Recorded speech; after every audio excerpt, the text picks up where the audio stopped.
get the larvae. Dr. Kennedy is inspiring, and he's inspiring to students, to his colleagues, and to communities. I think he's one of the faculty members that we all talk about where they take the work that they do in their laboratory, the research, and he has the ability to transition it into his classroom. I can't think of anyone that was more deserving of Eminent Faculty Award. That foundational personality of being a good mentor to everybody around him has sort of saturated UNT enough that, wow, this is the guy for this award. I came to UNT in the late 1980s, and it was a relatively circuitous route, unusual route, I think, for most professors. I was not a faculty member. I was a research scientist. I had no guarantee that I was going to ever become a professor. In fact, I thought I'd be here maybe 3, 4, 5 years, and that would be it. Over the years, he's just had so many grad students that he's helped foster careers for. I've been fortunate with the opportunities I've had, primarily here at UNT, allowing me to work in unusual places. So we've done research in Europe, a lot of research in South America over the last 15 years. There were times during our research together that all I could do was follow him through icy rain or streams that were overflowing. And the research I get to do, it would be nothing for me unless I had students involved.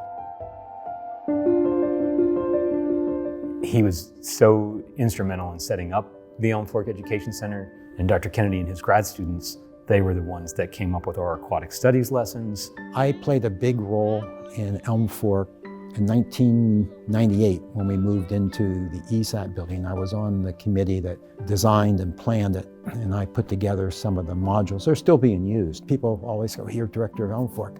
That's true, but I really want to emphasize it's Brian and Marty that do the work. Whenever I need anything, he's right upstairs, and I know he's here 24/7.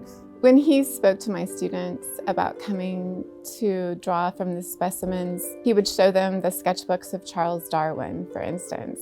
And so they could see the things that they were doing sort of in action. There's a microscope drawing technique, but we've had art students over the years be real interested in that. And if they set up the time to learn it, Jim will sit with them for hours at a time. Regardless of what the subject is, getting people to actually this Zen, this immersion into the sciences, to really have a passion for what they're doing.